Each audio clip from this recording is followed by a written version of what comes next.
La profecía de Daniel contiene información que puede inquietar a algunos espectadores y no es adecuada para los más jóvenes. Este documental investiga las profecías bíblicas. Muchos especialistas sostienen que las antiguas advertencias son muy evidentes hoy en día.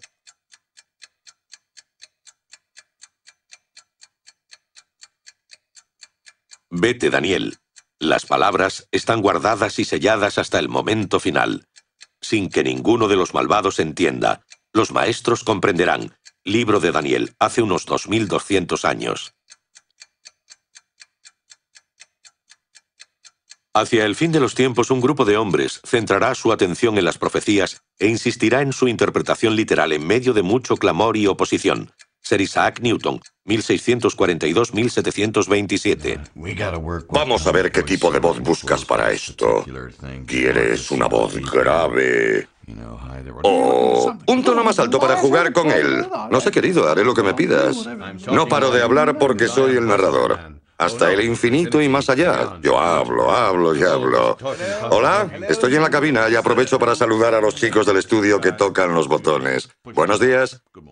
En un mundo donde el tiempo se olvida, donde el hombre es insignificante en el curso de las cosas.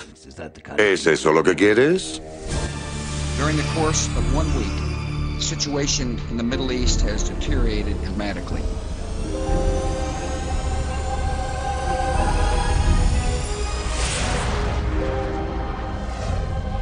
No se entiende. Centrados en la ciudad de Jerusalén, los sucesos afectan a las vidas de todas las criaturas de la tierra. El mensaje es un aviso.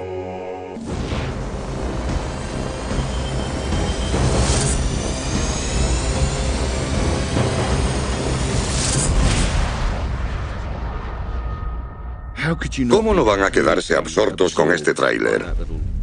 Yo estoy muy contento de estar aquí de nuevo. Sin duda, la afirmación «solo los maestros comprenderán y vivirán» es suficiente para atraer nuestra atención.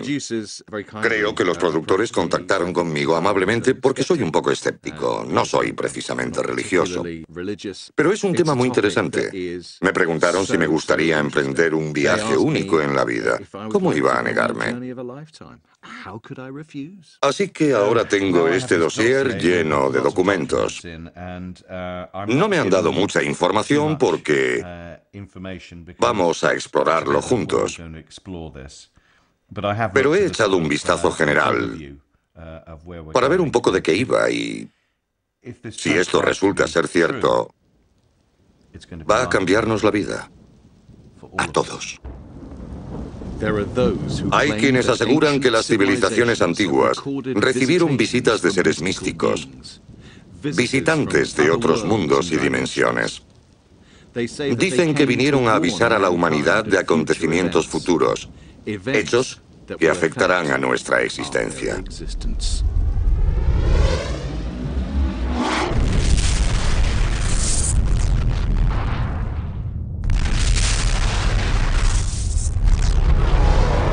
La profecía de Daniel.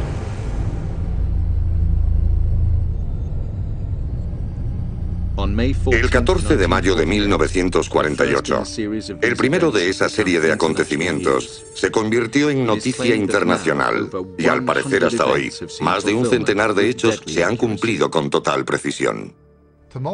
Están empezando a ocurrir hechos tumultuosos. Empiezan a reunirse cosas que pueden llevar a la raza humana a una situación en la que nunca ha estado, no a ese nivel. Pero la gente está tan metida en su propio mundo, es tan egoísta, tan egocéntrica, que no ve lo que está pasando. La tormenta se avecina. Ha habido varios momentos en la historia en la que la gente pensó que el fin del mundo era inminente y que las profecías bíblicas se estaban cumpliendo. Pero el mundo no terminaba. Esta vez es diferente. El ingrediente que faltaba en otras ocasiones era Israel. Ahora ya no falta. Y eso no solo nos dice lo que va a pasar, sino qué debemos hacer respecto a eso que va a pasar. Dios nos dio la profecía por nuestro bien, para que supiéramos qué hacer en previsión de esos acontecimientos. La pregunta ¿es cierto? ¿Es real? ¿Lo es? Si es cierto, si es real, sería como si alguien dijera, ¿para qué voy a preocuparme por una sombra en mi radiografía? ¿Para qué voy a preocuparme por un análisis de sangre o un examen médico? ¿Qué más da? Si es real, si es exacto, si va a pasar, las consecuencias son inevitables. Esos sucesos que están ocurriendo en el mundo contemporáneo, sobre todo en Oriente Próximo, acabarán en un cataclismo universal si las escrituras son correctas. Afectará a todos en el planeta, directa o indirectamente. Las consecuencias serán inevitables. Hay que saber lo que significa para cada uno. Hoy, en el mundo en que vivimos, la gente no puede decir ¿a quién le importa lo que pase en Wall Street? ¿A quién le importa lo que pase en la City de Londres o con la crisis bancaria? Directa o indirectamente eso nos afecta. Afecta a todo, a lo que compramos, a las vacaciones familiares, a la jubilación, a la pensión. No puedes decir Wall Street está muy lejos. Lo que pasa en la banca internacional está muy lejos. A mí no me afecta. Sí que te afecta. Eso multiplicado por 1000 son las profecías bíblicas. Sé que suena a ciencia ficción, pero algunos de los títulos que he leído son cosas que están pasando ahora. Así que, para empezar este viaje, lo primero que tenemos que hacer es investigar los manuscritos, a ver si podemos corroborarlo, a ver si son lo que dicen ser.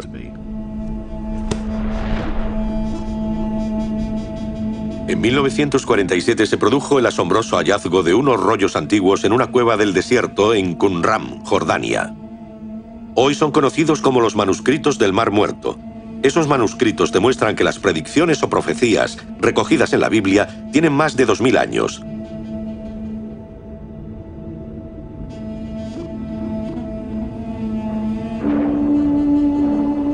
Se afirma que hay cientos de estas predicciones que revelan un asombroso panorama de acontecimientos futuros. Según recogió el profeta Daniel, solo los maestros de la última generación lo comprenderán. Soy el Dr. Sian Bairo, profesor de estudios judíos en el Departamento de Teología y Religión de la Universidad de Exeter. Leo en varios idiomas: sumerio, acadio, ugarítico, varios dialectos arameos y, por supuesto, hebreo, griego y árabe. Como ven, estamos en Jerusalén, porque aquí es donde se guardan los manuscritos del Mar Muerto en el Museo de Israel, en un lugar especial llamado el Santuario del Libro. No hay duda de la autenticidad del Antiguo y el Nuevo Testamento. Son documentos de la Antigüedad. Los manuscritos del Mar Muerto nos han demostrado que la Biblia, los libros del Antiguo Testamento, existieron más o menos en la misma forma que ahora, en el siglo II o I a.C. El Nuevo Testamento, por el contenido, es sin duda un libro judío del siglo I de nuestra era. La Biblia es el libro más importante jamás escrito. Es muy especial. Es un documento único escrito a lo largo de mucho tiempo en 3 lenguas distintas por mucha gente de orígenes sociales y geográficos muy diferentes. Es un documento extraordinario y muy coherente en el que se pueden ver las diferentes personalidades de toda esa gente. Por ejemplo, el hebreo de Jeremías es muy diferente del hebreo de Ezequiel. Pero a pesar de todo, si uno se distancia y mira todo el conjunto, tiene una cohesión notable. La cuestión es que no se puede demostrar que la Biblia es histórica en todos los aspectos. Es imposible. Sería una injusta carga de la prueba para la Biblia, nada realista. Pero la otra cuestión es que tampoco se ha encontrado nada que rebata a la Biblia. De hecho, muchas de las cosas que se han descubierto le han dado cierta credibilidad. El profeta Daniel, de modo predictivo, aludió a algo desarrollado y extendido por Jesús. Que las personas estarían tan centradas en su día a día, en sus carreras, sus planes de familia y sus ambiciones, que no se interesarían por las cosas eternas ni por Dios. Jesús lo comparó con la época de Noé. Las personas estarán tan preocupadas por su propia vida que no pensarán en nada que se salga de sus parámetros de interés. Hasta el punto de que cuando empiezan a suceder las cosas, Cuando los hechos de los que estaban avisados empiecen a ocurrir, cuando tienen que estar preparándose para escapar o para lo que vaya a llegar, están tan absortos en su propio mundo que no están preparados, salvo los pocos creyentes que quedan. Igual que en la época de Daniel, hubo gente que entendió los acontecimientos de esa época. También habrá gente que en los últimos días hará lo mismo. Serán capaces de entender. Ya nos avisó Daniel, los malvados no lo entenderán. Y también nos avisó de que habría una salida. Bien, después de esa aleccionadora idea, sigamos adelante. Voy a leer los 3 primeros acontecimientos proféticos. Israel será dispersado, despreciado y reunido. Al parecer, esos sucesos son la señal de que ha comenzado la cuenta atrás para el Apocalipsis.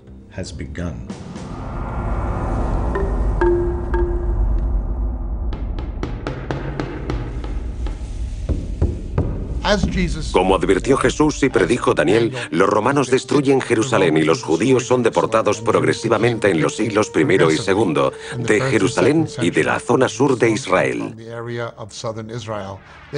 Se dispersaron por todas partes, por Europa, Asia e incluso por África y el Nuevo Mundo. Eso ocurrió.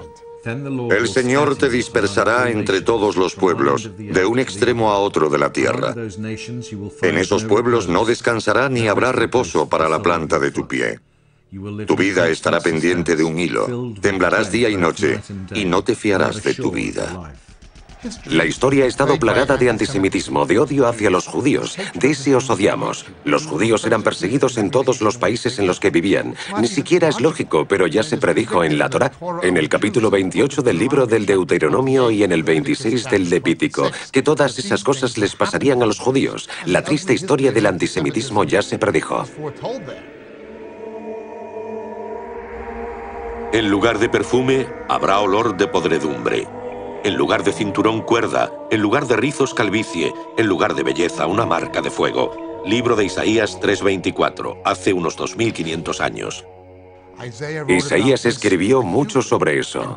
Y Jesús habló claramente del hecho de que tendrían que volver a la tierra y a su capital. Se predijo y ocurrió.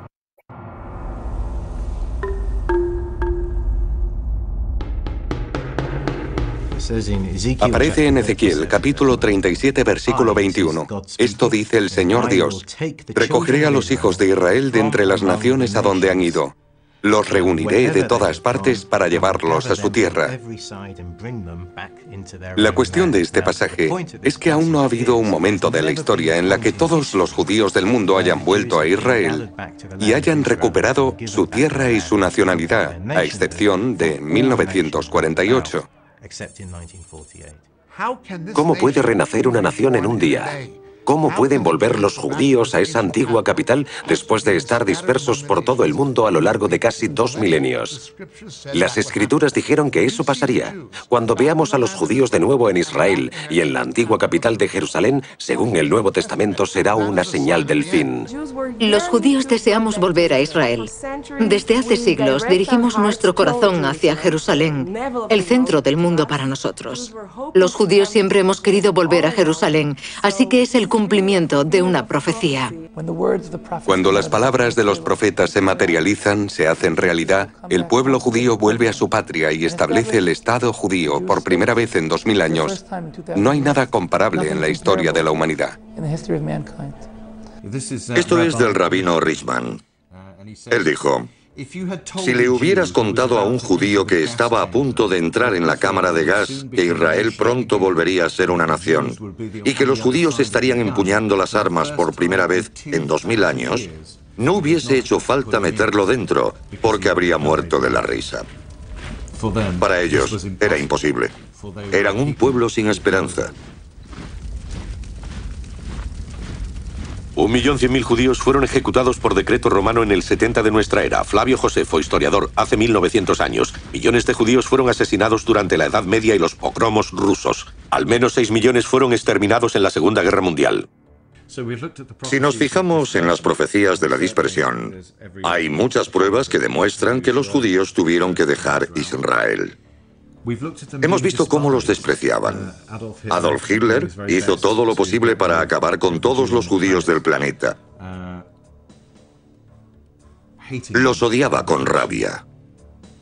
¿Por qué? The head of Hezbollah says, if all the Jews gather in Israel, it will save us the trouble of going after them worldwide. ¿Por qué la gente les odia? Porque existe ese fuerte movimiento antisemita en el mundo. Y el regreso, por supuesto, 1948, ve el renacimiento de Israel. Es interesante cómo las profecías parecen ser tan exactas. Esta es una profecía de Zacarías de hace 2500 años. Aquel día haré de Jerusalén una piedra pesadísima para todos los pueblos. Quienes la levanten se destrozarán, y se juntarán contra ella todas las naciones de la tierra.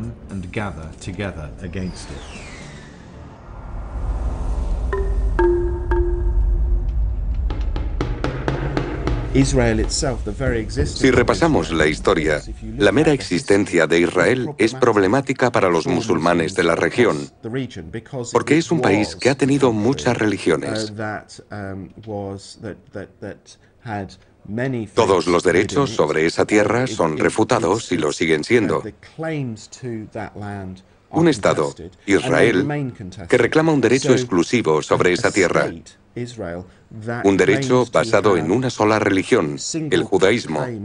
Es problemático para el resto de los habitantes de esa región, que también esgrimen algún derecho sobre esa tierra.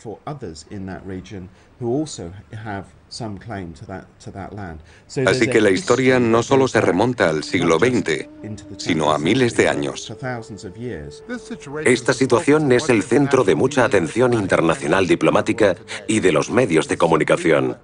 Es increíble que una ciudad y un país relativamente pequeños reciban esa desproporcionada atención casi diaria en la información internacional. Pero hay que entender algunas cosas. Jerusalén es sagrada para 3 religiones diferentes: cristianismo, judaísmo e islam. Y a lo largo de los siglos, todas han reclamado sus derechos históricos y religiosos sobre la ciudad por diferentes razones. Está claro que los primeros pobladores de esta ciudad fueron los jebuseos, que ya no existen, y después el rey David les arrebató Jerusalén. E incluso antes ya hubo una presencia judía, reconocida por el Islam, que llega hasta la época patriarcal de Abraham, Isaac o Jacob. Los judíos son el pueblo autóctono más antiguo de los que hay aquí. El Islam llegó tras las invasiones islámicas de después de la época de Mahoma en los siglos VII y VIII. Sin embargo, al principio no era árabe. La mayor parte de su historia fue en gran parte turca y siguió siéndolo durante la época del Imperio Otomano, hasta que fue conquistada por los británicos con el general Allenby en la Primera Guerra Mundial. El proceso continúa. Y aunque nos enfrentábamos a una gran catástrofe, y la sensación era que ese experimento de establecer un Estado judío iba a llegar a su fin, alguien de arriba tenía otros planes. Y en 6 días conseguimos vencer a nuestros enemigos en todas las fronteras y volver a convertir a Jerusalén en la capital del pueblo judío, la capital del Estado de Israel y la capital de Dios en el mundo, como anunció hace 3000 años el rey David. Así que, a pesar de la capacidad de los ejércitos sirio, egipcio y jordano contra un diminuto y limitado ejército israelí, Jerusalén volvió a manos israelíes en 1967 para convertirse de nuevo en la capital de Israel, aunque el resto del mundo insista en que la capital de Israel es Tel Aviv. Jerusalem is not a settlement. It's our capital.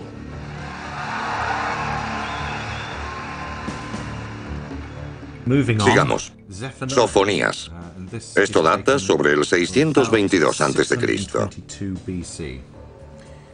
Entonces purificaré los labios de los pueblos para que invoquen todos ellos el nombre del Señor y todos lo sirvan a una.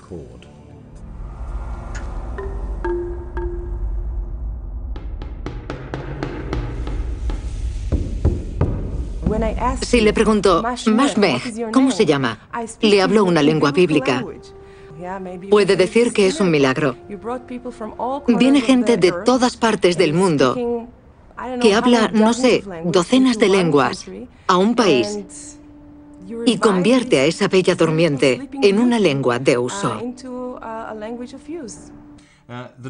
En el dossier hay otra predicción del profeta Ezequiel de hace unos 2600 años, que dice: en los últimos días, el siclo, la antigua moneda judía, se recuperará. Y adivinen.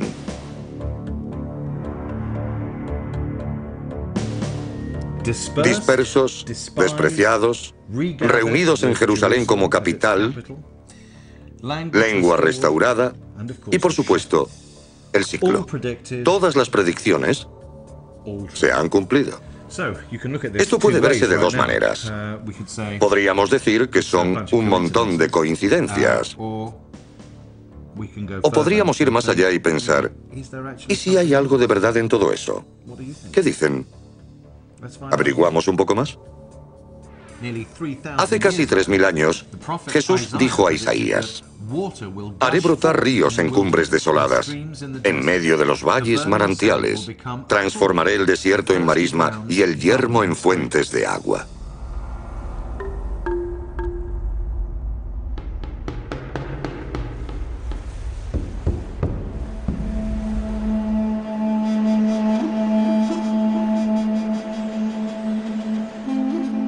Durante casi 2000 años, los desiertos de Israel han permanecido yermos, pero eso ha cambiado en los últimos tiempos.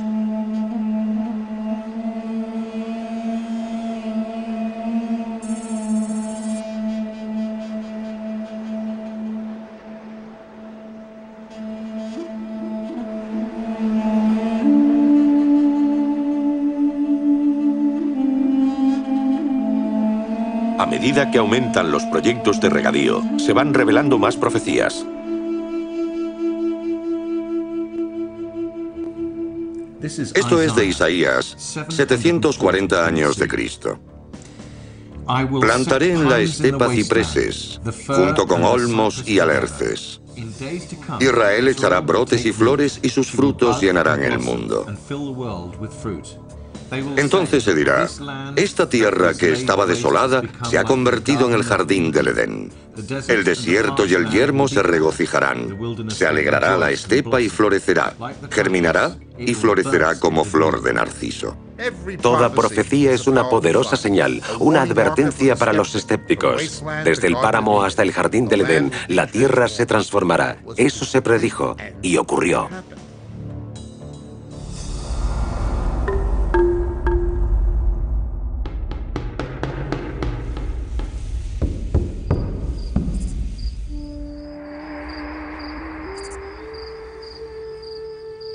Todo esto ya fue predicho por los profetas hebreos. Cuando tuviera lugar la restauración de la nación, habría una reforestación nacional e Israel se convertiría en una nación de producción agrícola.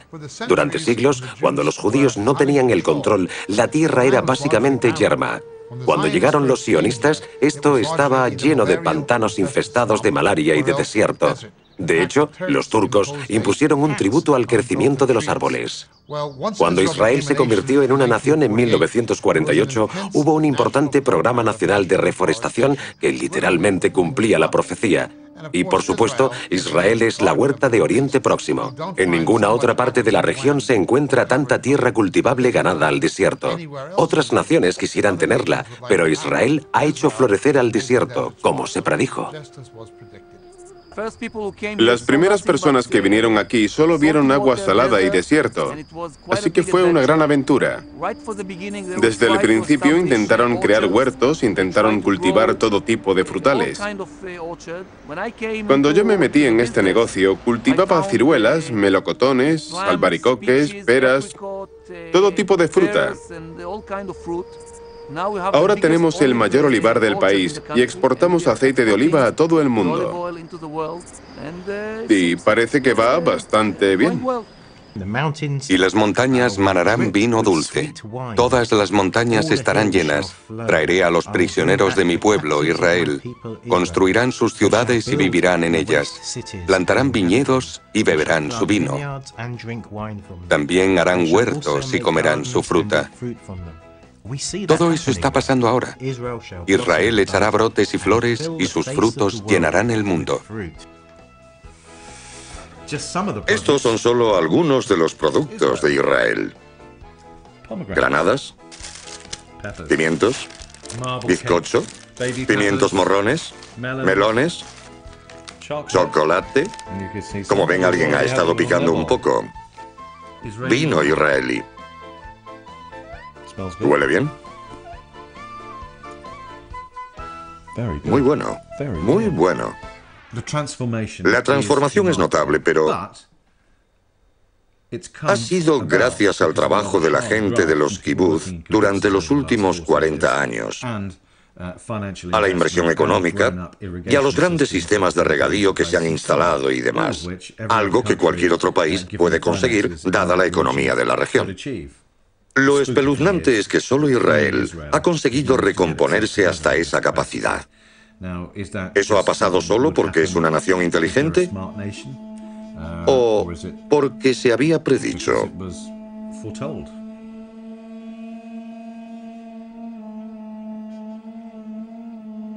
Bueno, Israel está ahí de nuevo. Jerusalén está en el centro de todo. La tierra está floreciendo. Y según mi dossier, las predicciones que vamos a examinar ahora son sucesos que han estado ocurriendo a lo largo de muchos años. Sin embargo, lo que hace que esas señales sean más importantes es que en los últimos días, esos acontecimientos concretos aumentarán de intensidad y fuerza destructiva.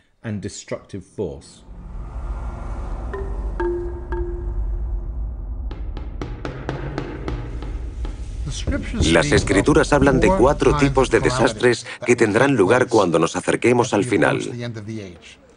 El primero es en gran parte medioambiental. Cosas como desastres naturales, peste, hambruna, aumento de enfermedades, falta de comida y demás. Según las profecías, habrá un aumento de catástrofes. Supongo que todos estamos de acuerdo en que esas cosas ya están pasando.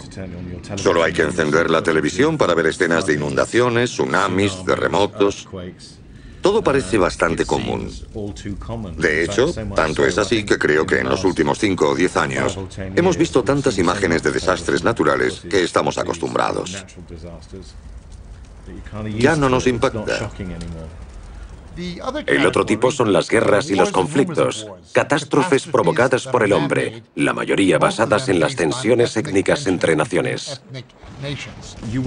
Vais a oír hablar de guerras y noticias de guerra. Se levantará pueblo contra pueblo y reino contra reino. Habrá hambre y terremotos, señales en el sol, la luna y las estrellas.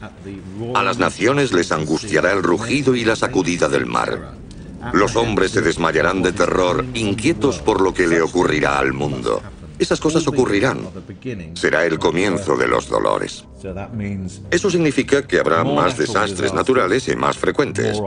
Y parece que estamos viendo pruebas de ello. Los cambios en las sociedades encadenarán los últimos sucesos y ya no habrá vuelta atrás. Eso se predijo y está ocurriendo. Caos, decadencia moral y cultura de la codicia es buena.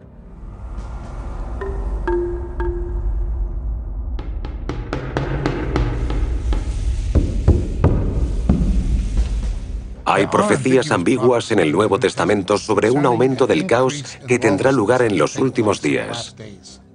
En los últimos días se presentarán tiempos difíciles, pues los hombres serán egoístas, avariciosos, fanfarrones, soberbios, blasfemos, desobedientes a sus padres, ingratos, irreligiosos, despiadados, desleales, calumniadores, desenfrenados, brutales, enemigos del bien, traidores, precipitados, engreídos, amigos del placer. Ahora que la sociedad occidental se está volviendo cada vez más poscristiana y neopagana, hemos visto que hay una tendencia hacia el declive de los valores morales establecidos. Maltrato infantil, violación de abuelas, la cultura de la droga, crímenes sin sentido. Pero de nuevo es ambiguo. Se aplica a lo que pasa en la sociedad en general, pero también a lo que pasa en la Iglesia cristiana.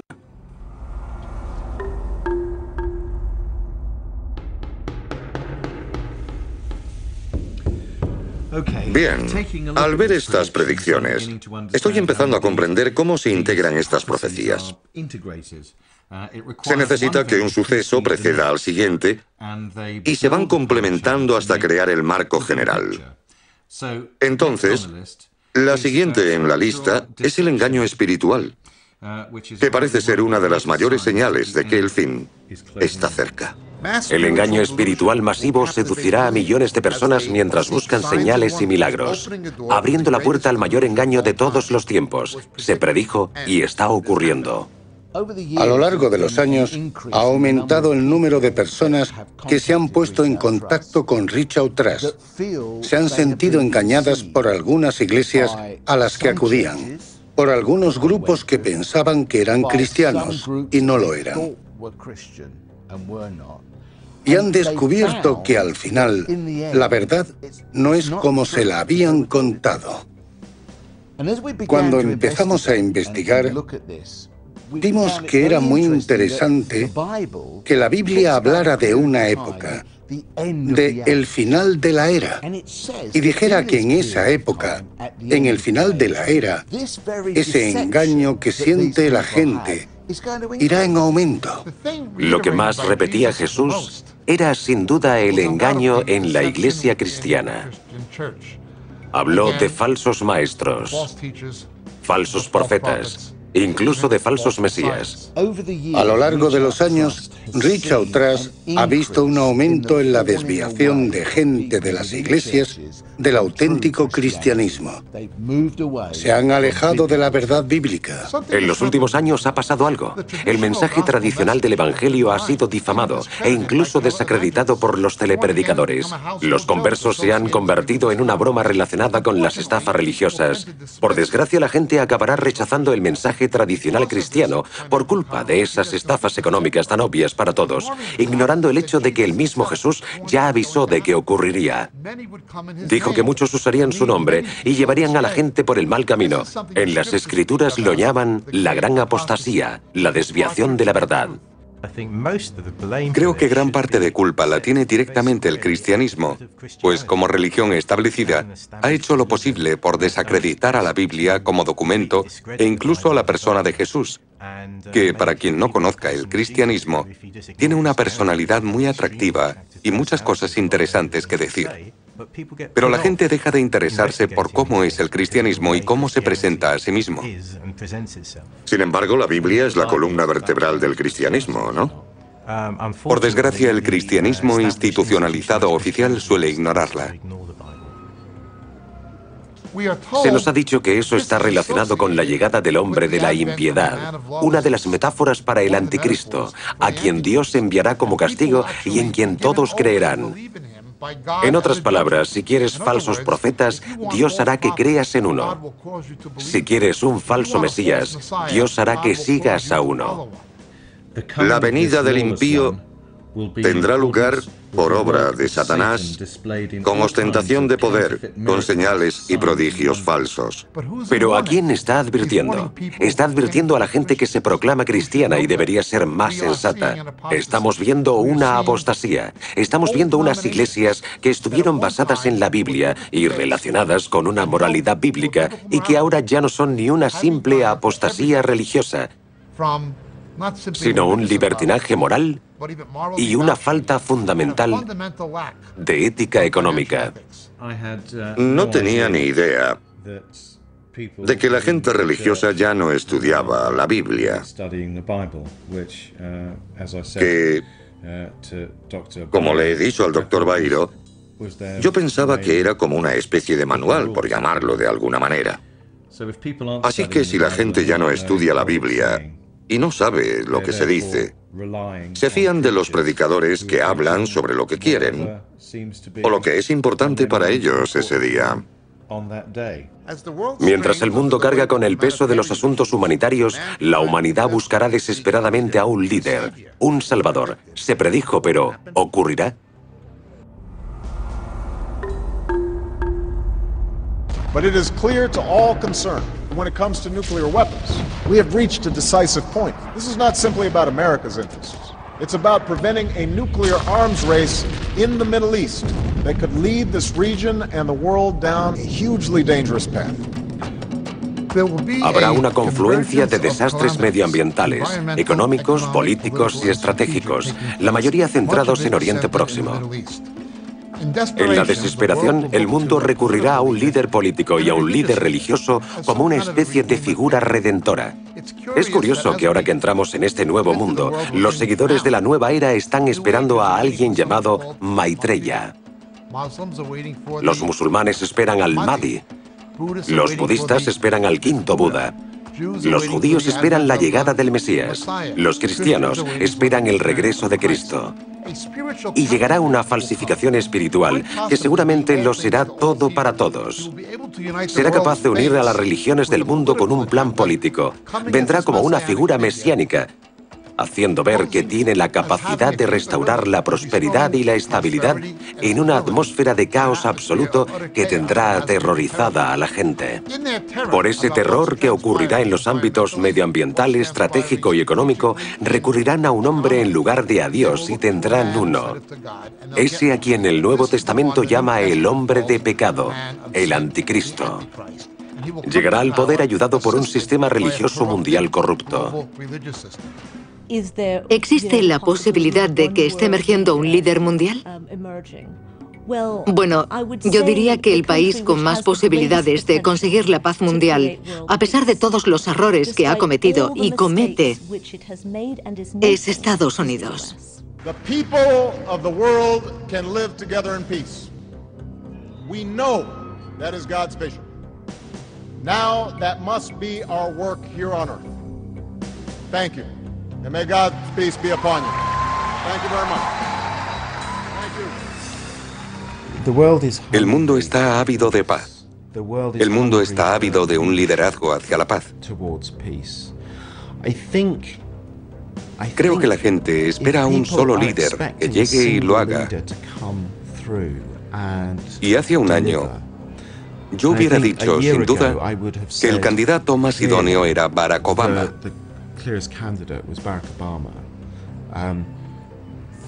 Pero creo que el mismo Barack Obama ha demostrado que ese modelo de una sola persona que llegue, ponga a trabajar a todo el mundo y resuelva esos problemas, no funcionará nunca.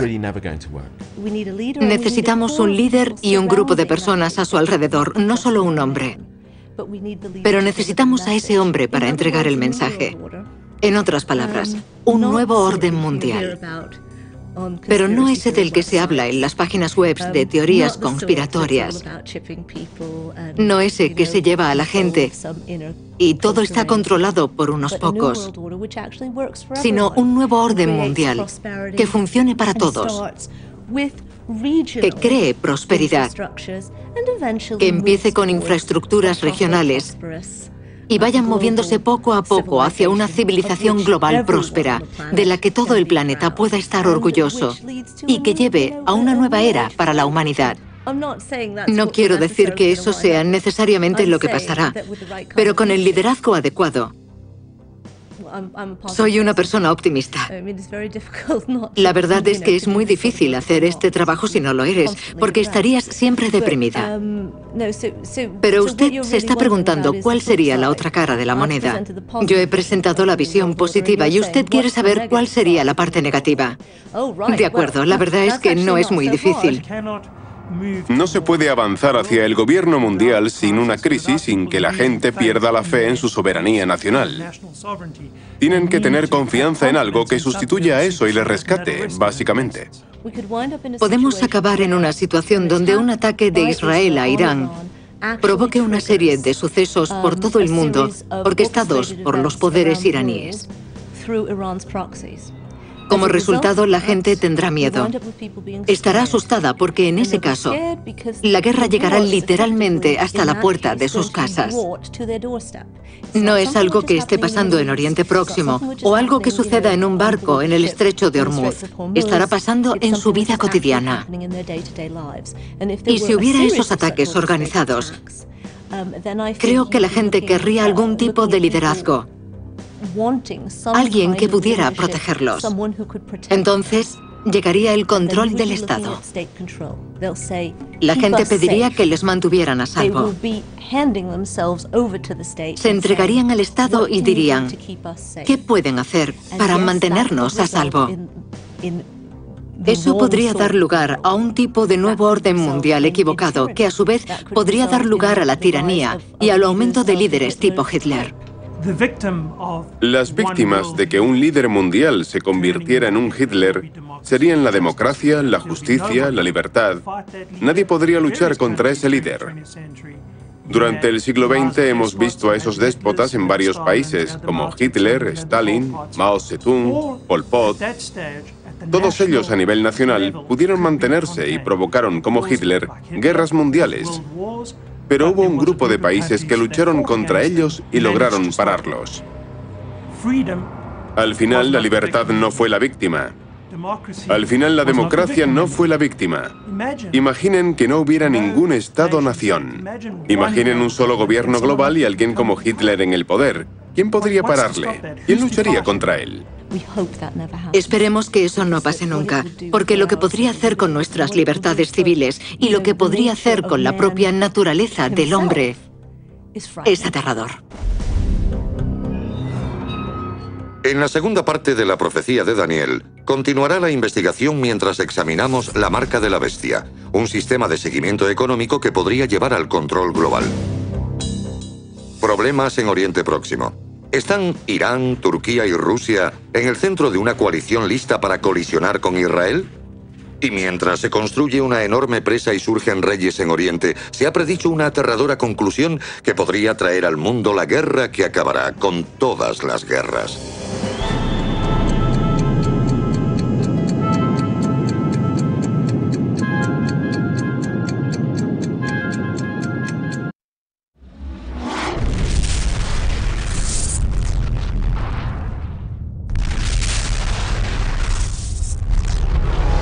La profecía de Daniel. En la primera parte de mi investigación, descubrí que las profecías bíblicas parecen estar revelándose ante nuestros ojos. Las antiguas predicciones describieron acontecimientos que empezaban con la expulsión de los judíos de la antigua Judea y su retorno siglos después a la tierra que hoy en día conocemos como Israel. Según algunos comentaristas de la Biblia, eso significa que en 1948 empezó una mortífera cuenta atrás. Siguen ocurriendo hechos geopolíticos que parecen seguir esa cuenta atrás con una precisión escalofriante. Una advertencia de los antiguos manuscritos que solo los maestros comprenderán. Si esto resulta ser cierto, va a cambiarnos la vida a todos.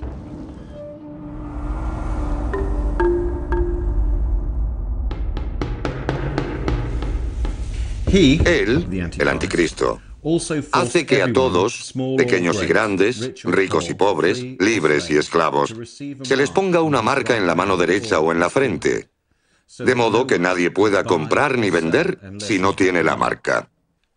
Apocalipsis 20, versículo 4.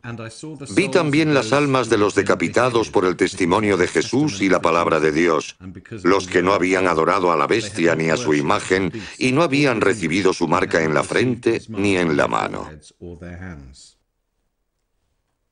Veamos la grabación. Las escrituras hablan de un nuevo tipo de moneda que llegará, según algunos, en forma de una especie de microchip, en la frente o en la mano derecha, y con el que la gente podrá comprar y vender, y no podrá hacerlo si no lo tiene. Cada vez más, las instituciones financieras buscan nuevas tecnologías, intentando encontrar un tipo de moneda que funcione como las tarjetas de crédito, pero sin serlo, para que no sea fácil falsificarla ni se pueda estafar a nadie. Obviamente, la implantación es la dirección en la que va esta tecnología. Sin duda, la siguiente revolución va a ser la nanotecnología. Es la capacidad para crear estructuras que manipulen la materia a nivel atómico y molecular. Podrá manifestarse en diminutos chips. Así que los humanos se convertirán en tecnología andante. La implantación ya se está dando a nivel experimental en los humanos. La tecnología básica ya existe, y el Apocalipsis nos dice que esa será la moneda final y que nadie podrá comprar ni vender sin ella. Quien controle esa tecnología acabará controlando nuestras vidas. Y es muy probable que al final sea el gobierno el que controle todas esas tecnologías. Ahora ya podemos verlo. Los gobiernos han nacionalizado varias industrias, las mantienen, las regulan, tendrán el control, y esas tecnologías dominarán y controlarán nuestras vidas y podrán usarse con fines inicuos. Es todo un sistema diseñado para convertirnos en una sola identidad oficial. Y la única manera de acceder a ciertos servicios públicos y poder vivir nuestras vidas de una manera normal será utilizando esa especie de identidad asignada para confirmar que somos realmente nosotros. No estamos en contra de ninguna tecnología determinada, pero una vez implantadas esas tecnologías, si no tienes garantías y te descuidas, asumes esa presunción que parecen tener todos los gobiernos y las empresas de que cuando tienes los datos son suyos. Lo que no vemos es que esa información es nuestra. Si es sobre mí, es mía, ¿no? Y si va a hacerle algo o dañar a alguien, será a mí, ¿verdad? Por eso es tan importante que cuando se trata del control, la persona que lo controle debo ser yo. ¿Y usted? Y no un sistema nacional, internacional, que lo abarque todo y diga, bueno, para poder ganarte el pan y comprar esto o lo otro, vas a tener que vivir bajo un estado de vigilancia constante. El pasaporte electrónico con foto y un chip, una antena incrustada detrás de la foto, se lanzó, según dicen, para mejorar la seguridad. Pero hace justo lo contrario. Al gobierno le gusta mucho señalar que 20 o 21 países de la Unión Europea tienen el carné de identidad. Pero lo que no dicen es que la gran mayoría, 19 de ellos, se lo impusieron a su población o lo aplicaron a toda la población durante la ocupación nazi, soviética o de cualquier dictador local. Hay que aprender de la historia. No podemos asumir que como estamos en el siglo XXI, Hitler, Stalin, Mao, Pol Pot, solo aparecen en los libros de historia, que lo de entonces no puede volver a pasar. Me temo que eso sería muy, muy ingenuo. El hecho de que una persona pueda ser identificada como parte de un grupo y otra persona forme parte de otro grupo puede acabar siendo una sentencia de muerte. Lo que debemos estudiar es si esas profecías que se hicieron, no lo olvidemos, hace más de 2000 años, hablan realmente de la tecnología. Jacob hablaba de la marca, una marca en la mano derecha o en la frente. Una marca sería un posible microchip con nuestros datos bancarios, nuestras tarjetas de crédito, nuestro historial crediticio y nuestra capacidad para comprar y vender. Visto así, está claro que es la tecnología, no cabe la menor duda. Yo tengo 2 perros y los 2 llevan su chip. Los medios están ahí. Es un proceso relativamente sencillo y sin duda puede ocurrir. Puede que ahora mismo se estén haciendo pruebas en todo el mundo. Da miedo hablar de ello. Y otra de las cosas que me viene a la cabeza es que se dice claramente que está en la mano derecha. ¿Por qué en la mano derecha? ¿Qué significado tiene eso? Y si no sigues el juego de esa gente, te cortan la cabeza. ¿En qué lugar del mundo podría pasar eso? ¿Dónde pasa? Vale la pena pensar en ello. Volvamos a Oriente Próximo y a los últimos 7 años de historia de la humanidad. Muchos trabajarán por la paz en Oriente Próximo, aunque la profecía indica que Rusia, Irán, Turquía y otros países declararán la guerra a Israel. Se predijo, pero ¿ocurrirá?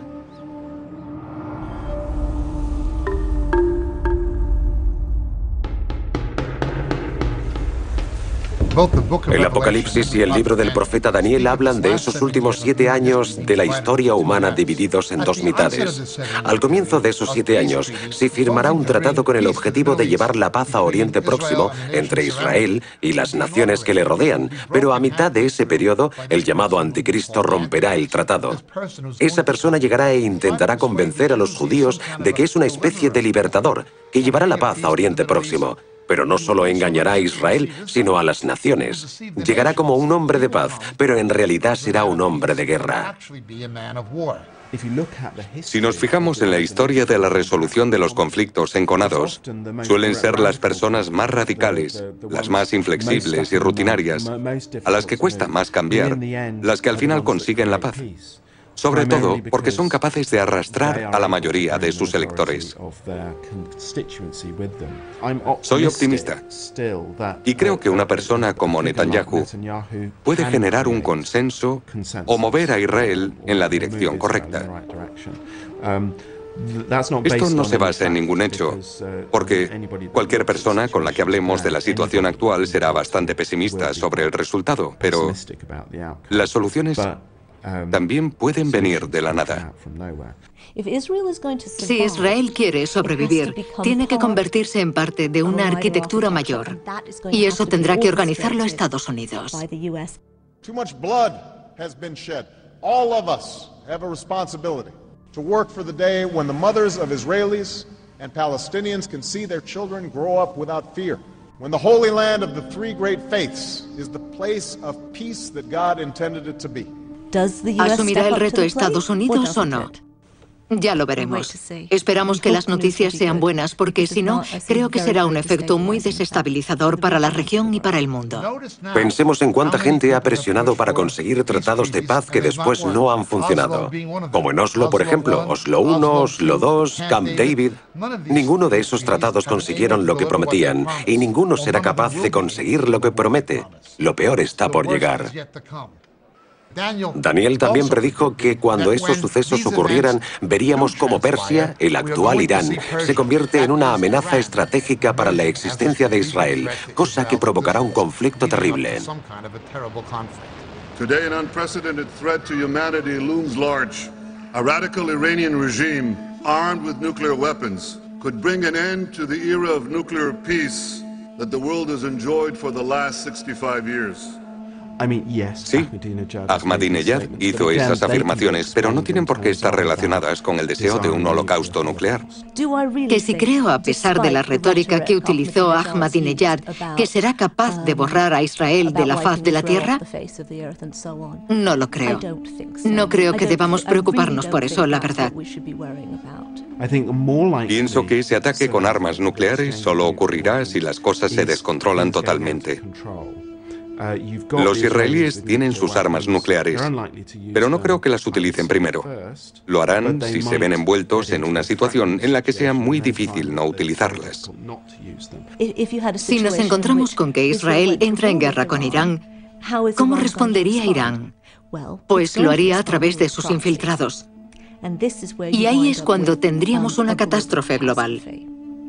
Porque tienen la capacidad, nos guste o no, tienen presencia en prácticamente todos los continentes, en todas las ciudades y puede que incluso en muchas regiones pequeñas del mundo. Lo sabemos, pero será muy difícil demostrar quién está haciendo qué. Pero de repente, en un momento dado, veremos una chispa de actividad terrorista internacional que después será imitada y cuya inspiración vendrá directamente de Irán o estará organizada por Irán. Así que creo que ese es el mayor peligro y es lo que se debe evitar. ¿Por qué Rusia iba a ponerse de acuerdo con Irán cuando la propia Rusia teme lo que Irán representa, el fundamentalismo islámico? No parece tener ningún sentido estratégico ni lógico, a no ser que Rusia vea a Irán como un mecanismo para provocar una inestabilidad en Oriente Próximo que haga poco fiable el petróleo árabe y aumentar así el valor del petróleo ruso. El gas natural, convirtiendo a Rusia en la nueva Arabia Saudí. Esa es una posible explicación para algunas personas. Da igual la explicación que queramos darle a ese comportamiento ilógico de Rusia de armar a Irán y proporcionarle cierta tecnología. Una cosa está clara. Ezequiel nos dijo que Rusia, Turquía y seguramente las naciones de la antigua Asia Central Soviética se unirán en una especie de confederación militar con Irán para invadir Israel, pero fallará por la intervención divina que en parte incluiría desastres naturales. Hasta ahora, Rusia ha utilizado a Irán en muchos sentidos. Rusia le ha ayudado a desarrollar su programa nuclear. Los iraníes son claramente islámicos. Son una revolución islámica.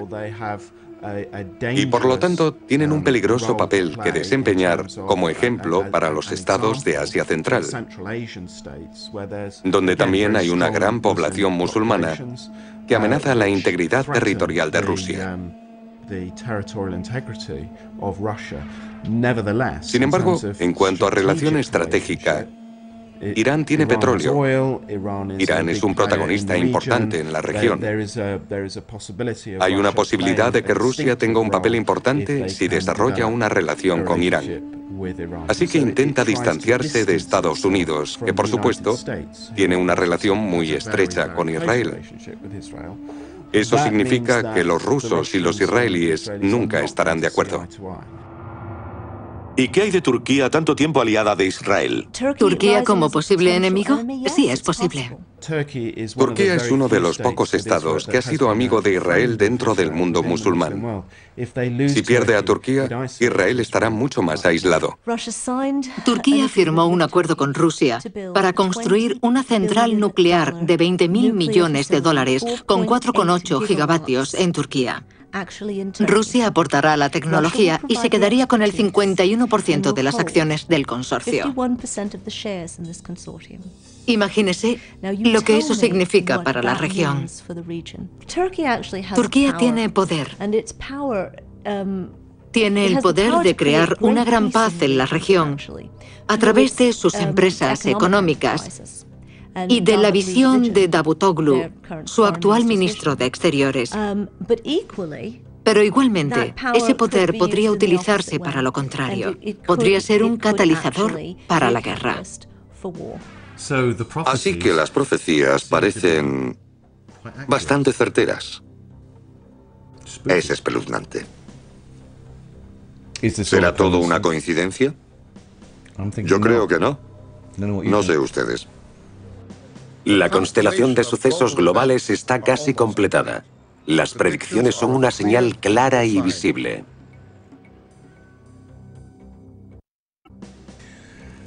Bueno, vayamos al siguiente capítulo. Una montaña se partirá, saldrá agua de debajo de un gran templo, una puerta sellada.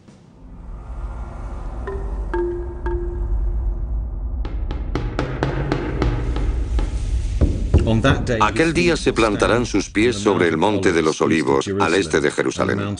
El Monte de los Olivos se partirá en dos, al este y al oeste. Quedará un gran valle. Aquel día brotarán aguas vivas de Jerusalén. La mitad irá al mar oriental, la otra mitad al occidental. El profeta hebreo Isaías dijo que el retorno del Mesías empezaría en el sur de Jordania, cerca de la ciudad fortaleza de Petra. Pero el Mesías se elevaría en el Monte de los Olivos. Y eso es exactamente lo que dice el Nuevo Testamento. Jesús ascendió desde el Monte de los Olivos y volverá del mismo modo y al mismo lugar. Y el Monte de los Olivos se abrirá seguramente por la pared donde se sabe que hay una fisura. También se predijo que brotaría agua por debajo de Jerusalén y fluiría hacia el Mar Muerto. Me llamo Asher Al-Sul y llevo trabajando en la ciudad de David desde hace casi 10 años. Soy arqueólogo formado en la Universidad Hebrea de Jerusalén. Israel está situado sobre la falla sirio-africana, la falla geológica que separa Europa de África. Los terremotos han afectado a esta región desde la antigüedad. Los profetas hablan de que al final de los tiempos, un terremoto partirá el Monte de los Olivos por la mitad y que las aguas de Jerusalén, como estas que tenemos debajo, fluirán hacia el Mar Muerto y hacia el Mediterráneo. Y donde estamos ahora, como sabemos, los terremotos han afectado a esta región y tienen la capacidad de cambiar su topografía. El hombre me hizo volver a la entrada del templo De debajo del umbral del templo corría agua hacia el este.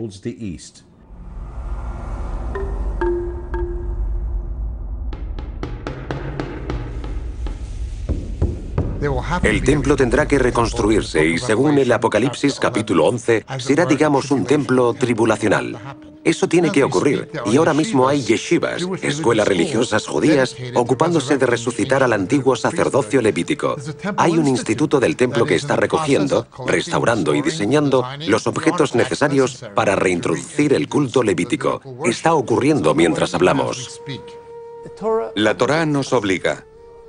Construidme un santuario y moraré entre la gente. Y eso exactamente estamos haciendo. Estamos intentando construir la casa de Dios, el tercer templo, como anunciaron los profetas, todos y cada uno de ellos, porque ese es el mismo centro del libro. Hay que responder a las órdenes, a las obligaciones de la palabra de Dios. Construidme un santuario y yo moraré entre vosotros.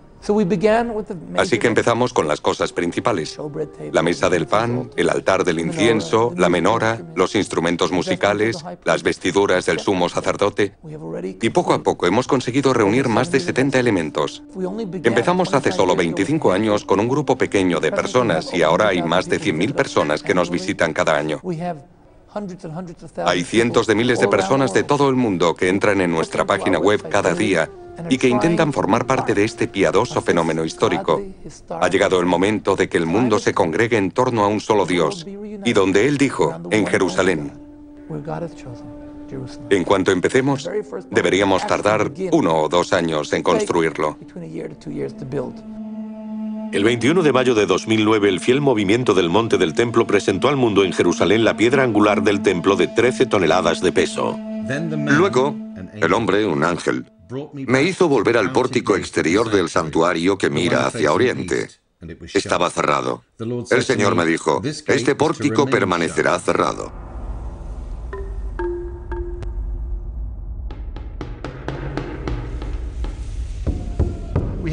Hay una profecía en el libro de Ezequiel que dice que la puerta este se mantendrá cerrada o sellada. Solimán el Magnífico, sabedor de la creencia judía de que el Mesías entraría por la puerta este, colocó un cementerio justo delante, para corromper a los judíos que intentaran entrar por esa puerta a través del cementerio al tener contacto indirecto con los cadáveres. Además la selló, cumpliendo esa profecía desconocida para él. Sin embargo, el Espíritu de Dios volverá a entrar por esa puerta al final de la era. A pesar del deseo de mucha gente a lo largo de los siglos de volver a abrirla, sigue cerrada, como profetizó Ezequiel. Hoy es plenamente visible frente a la grieta del Monte de los Olivos, dominando el Valle del Cedrón, en la muralla de Jerusalén, en el lado este de la ciudad vieja. Sigue allí, como dijo Ezequiel. De nuevo Ezequiel. El hombre me hizo volver a la entrada del templo. De debajo del umbral del templo corría agua hacia el este. Estas aguas fluyen hacia la zona oriental, descienden hacia la estepa y desembocan en el mar de la sal. Todo ser viviente que se agita, allí donde desemboque la corriente tendrá vida, y habrá peces en abundancia, porque apenas estas aguas hayan llegado hasta allí, habrán saneado el mar, y habrá vida allí donde llegue el torrente.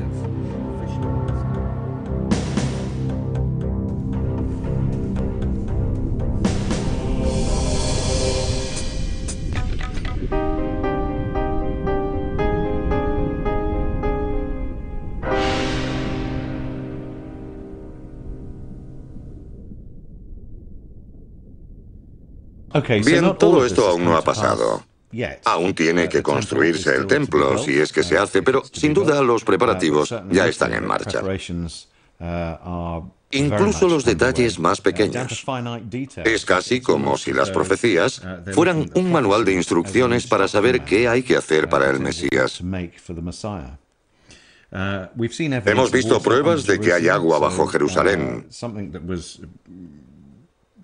Así que algo que se predijo hace 2500 años parece estar basado en datos. La verdad es que todo es muy factible, muy posible y muy espeluznante, porque se predijo hace 2500 años cuando aún no se sabía nada de las fallas geológicas.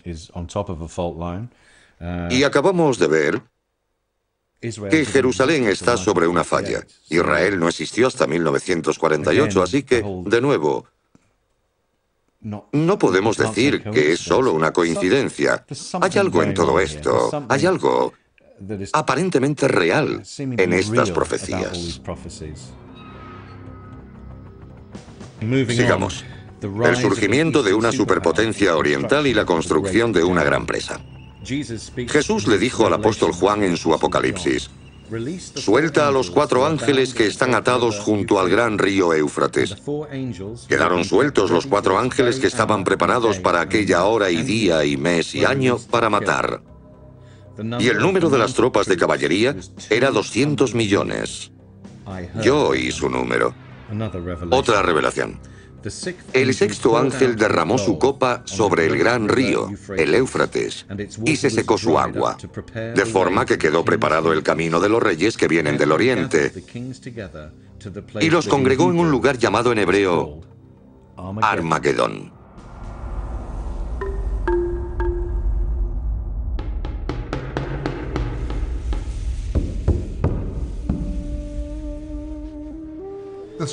Las escrituras hablan de que los reyes de Oriente invadirán Oriente Próximo. Gengis Khan casi lo intentó, pero nunca lo hizo. No era el momento adecuado. Las únicas naciones del mundo que podrían reunir un ejército de 200 millones serían las de Extremo Oriente. Algunos han especulado sobre si será Xin, el antiguo nombre de China. Sea como sea, deberá cruzar el río Éufrates. Ahora mismo hay una presa en Turquía que podría restringir o incluso bloquear la circulación de las aguas hacia el delta mesopotámico, el creciente fértil, el río Éufrates, que podría hacer que esa profecía se cumpliera. China mira cada vez más hacia Oriente Próximo por el petróleo. No quiero decir que vaya a ser China, pero no hay muchas más posibilidades. Y sin duda, por lo que está ocurriendo, está empezando a convertirse en una posibilidad factible. En cuanto a la tecnología, la presa, el Éufrates seco, es increíblemente espeluznante que eso pueda hacerse ahora y que por supuesto que se predijera. No sé, ¿qué les parece? A pesar de los esfuerzos desesperados, el mundo será testigo del mayor holocausto de todos los tiempos. Eso se predijo, pero ¿ocurrirá? Pues aquí estamos, hemos llegado. El Armagedón y el día en que la tierra se parará. Jesús habla en el Apocalipsis 16, versículo 16, y los congregó en un lugar llamado en hebreo Armagedón. Jesús dijo, según Mateo, porque habrá una gran tribulación como jamás ha sucedido desde el principio del mundo hasta hoy, ni la volverá a haber. Y si no se acortan aquellos días, nadie podrá salvarse.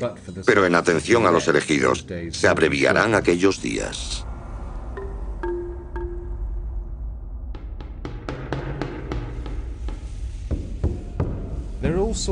Hay muchas formas de cortar la tarta, digamos. Podemos decir, por ejemplo, que Estados Unidos y Rusia poseen entre los dos el 96 o 97% del arsenal nuclear del mundo. En ese sentido, si tuviera que haber un accidente o algún tipo de guerra y un gran ataque nuclear, seguramente sería entre ellos dos. Aparte de esos estados con armas nucleares, es muy difícil saber quién más. Aunque yo diría que de todos, Pakistán es probablemente el mayor problema. Pero también Israel, al que no he mencionado. Israel tiene una relación muy complicada con sus vecinos y aunque ninguno tiene aún armas nucleares para hacerle frente, y nadie cree tampoco que Israel lance armas nucleares en un futuro cercano, podría crearse una situación conflictiva en cualquier momento que implicara el uso de esas armas.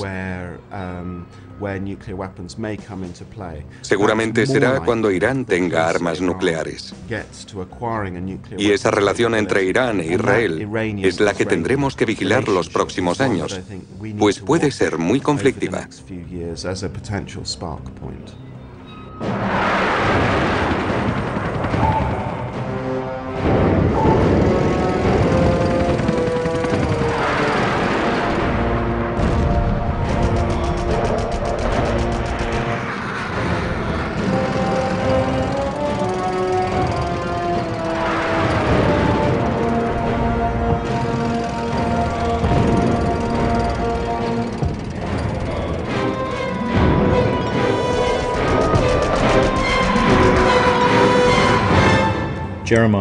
Jeremías 25, versículo 33. Aquel día habrá víctimas del Señor de un extremo al otro de la tierra. Nadie llorará por ellos ni los enterrará. Serán como estiércol sobre el suelo.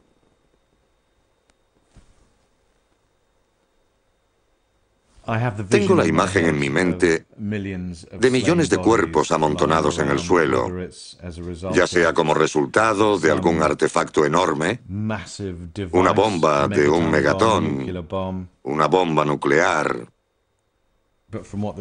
Pero según pone aquí, se está hablando de toda la Tierra. Absolutamente aterrador y tristemente posible. Si se utilizaran armas nucleares, ya sea en Oriente Próximo o entre India y Pakistán, o si un arma nuclear explosionara en Londres, Nueva York, París o cualquier ciudad del mundo, habría un cambio radical. Sería como el 11S multiplicado por 100. Y la razón es porque la gente se daría cuenta de la vulnerabilidad de la sociedad moderna. Habría un importante e inmediato descenso de la confianza en la vida urbana. Habría un cambio en el modo en que la gente se relacionaría con los demás a nivel internacional. Y después habría dos opciones importantes. Por un lado, la de que todos necesitáramos armas nucleares para defendernos. Sería lo mismo, pero implicando a todo el mundo. Y habría un deterioro importante de la seguridad y un escenario del tipo Mad Max. O la opción de reconocer que el problema de la amenaza de las armas nucleares son las propias armas nucleares y que hay que multiplicar los esfuerzos para deshacernos de ellas de una vez por todas. Y esa es una opción optimista. Primero se utilizan las armas nucleares y después todo el mundo se da cuenta del peligro. Tendremos que enfrentarnos a esa opción. El propio Jesús nos avisó de que a menos que Él vuelva, ningún humano se salvará. La raza humana se llevará a sí misma hasta la extinción. Tecnológicamente, eso no era posible hasta el siglo XX. Es fácil ver que si hay un conflicto nuclear, aunque solo sea en una zona del mundo, podría desbordarse y afectar a todo el planeta. Eso no fue posible ni estratégica ni tecnológicamente hasta los años 40, pero ahora sí que lo es.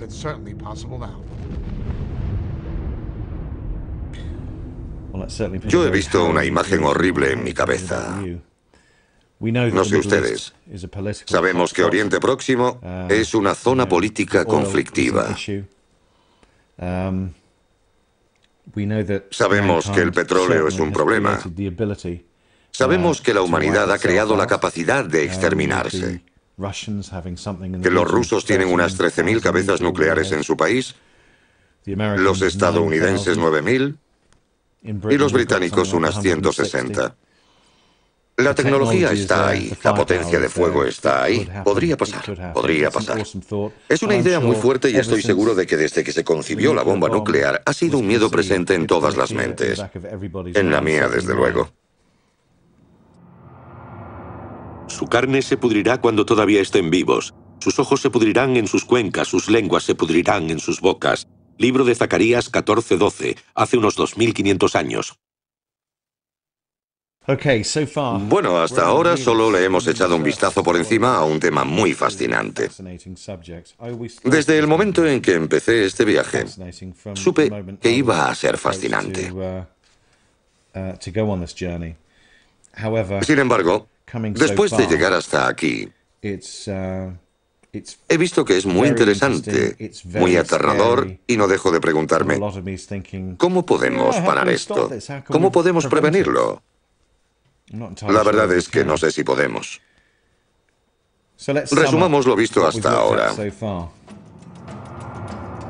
Como advirtió Jesús y predijo Daniel, los romanos destruyen Jerusalén y los judíos son deportados progresivamente en los siglos I y II de Jerusalén y de la zona sur de Israel. La historia ha estado plagada de antisemitismo, de odio hacia los judíos, de ese os odiamos. Los judíos eran perseguidos en todos los países en los que vivían.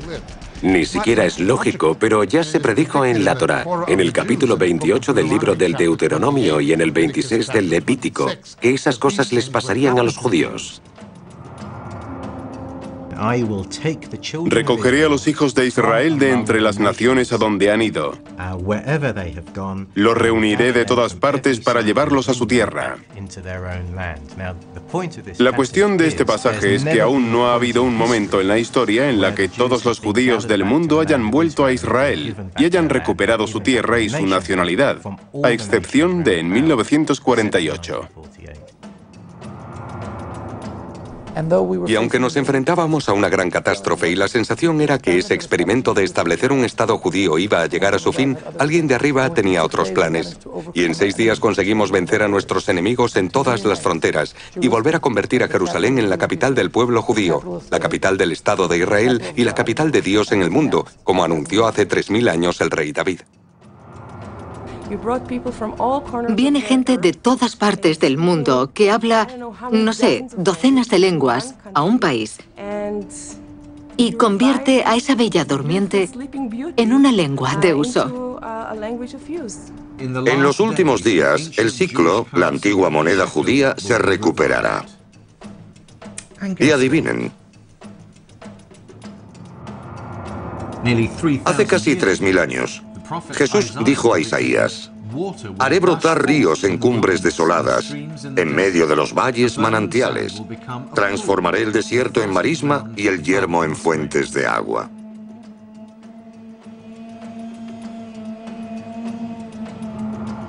Las primeras personas que vinieron aquí solo vieron agua salada y desierto. Cuando Israel se convirtió en una nación en 1948, hubo un importante programa nacional de reforestación que literalmente cumplía la profecía. Y, por supuesto, Israel es la huerta de Oriente Próximo. En ninguna otra parte de la región se encuentra tanta tierra cultivable ganada al desierto. Y las montañas manarán vino dulce, y sus frutos llenarán el mundo. Vais a oír hablar de guerras y noticias de guerra. Se levantará pueblo contra pueblo y reino contra reino. Habrá hambre y terremotos. Señales en el sol, la luna y las estrellas. A las naciones les angustiará el rugido y la sacudida del mar. Los hombres se desmayarán de terror, inquietos por lo que le ocurrirá al mundo. Esas cosas ocurrirán. Los hombres serán egoístas, avariciosos, fanfarrones, soberbios, blasfemos, desobedientes, ingratos, irreligiosos, despiadados, desleales, calumniadores, desenfrenados, brutales, enemigos del bien, traidores, precipitados, engreídos, amigos del placer.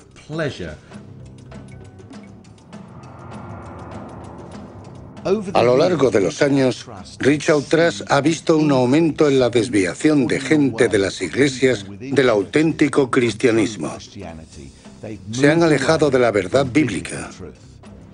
Estamos viendo unas iglesias que estuvieron basadas en la Biblia y relacionadas con una moralidad bíblica, y que ahora ya no son ni una simple apostasía religiosa, sino un libertinaje moral y una falta fundamental de ética económica. Habrá una confluencia de desastres medioambientales, económicos, políticos y estratégicos, la mayoría centrados en Oriente Próximo. En la desesperación, el mundo recurrirá a un líder político y a un líder religioso como una especie de figura redentora.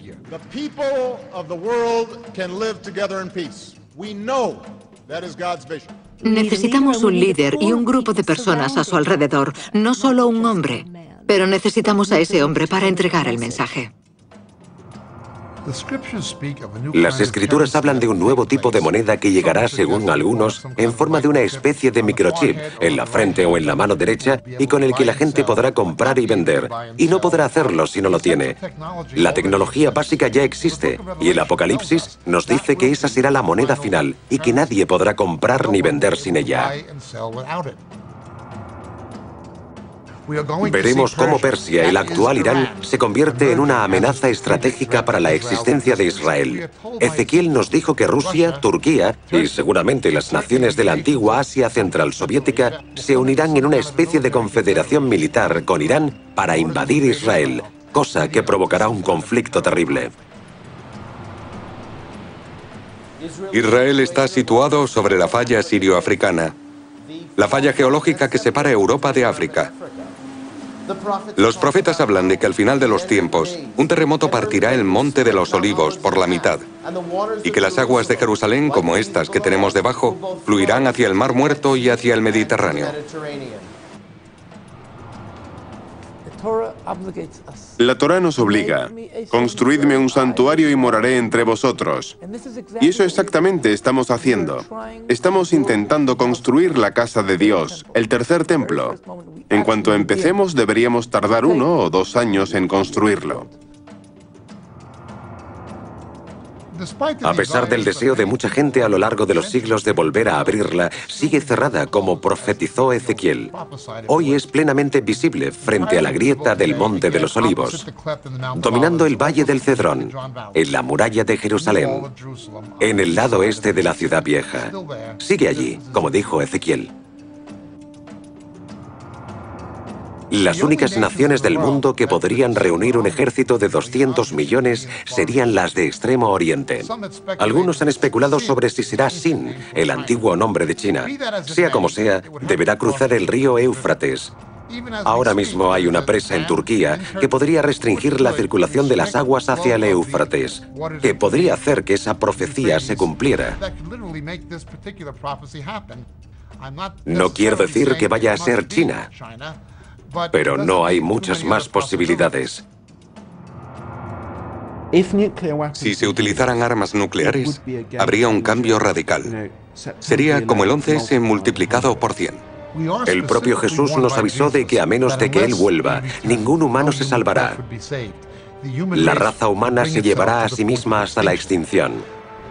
Eso no fue posible ni estratégica ni tecnológicamente hasta los años 40. Pero ahora sí que lo es.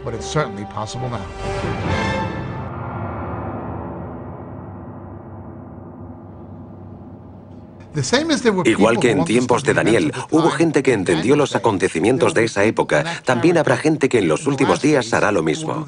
Serán capaces de entender, pero ya nos avisó Daniel, los malvados no lo entenderán. Y también nos avisó de que habría una salida.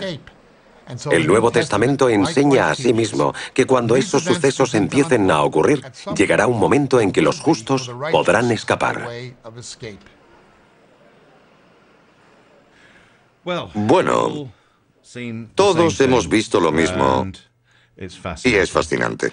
Primero, debemos aceptar si lo que hemos visto ocurrirá en el futuro y no en un futuro muy lejano, por lo que parece. Creo que solo pueden sacarse 2 conclusiones. Una es que todo esto son tonterías, no es verdad, no va a pasar. Y por lo tanto no hay nada de qué preocuparse, podemos levantarnos y decir, bueno, ha sido entretenido, y seguir con nuestras vidas, que no está mal. Y la otra es aceptar que esto es lo que ocurrirá en el futuro y empezar a pensar cómo afrontarlo y qué podemos hacer. Para mí, esta es la más difícil. Lo fácil es olvidarse. Este viaje ha sido increíble. Muy interesante y preocupante al mismo tiempo. Pero me ha dejado con ganas de saber más. Ahora les dejo en las expertas manos de Jacob. Quiero que la gente estudie las pruebas y se convenza por sí misma. Creo, de hecho estoy totalmente convencido de que las personas que estudien realmente las pruebas y reflexionen sobre ellas se quedarán atónitas con la conclusión a la que llegarán.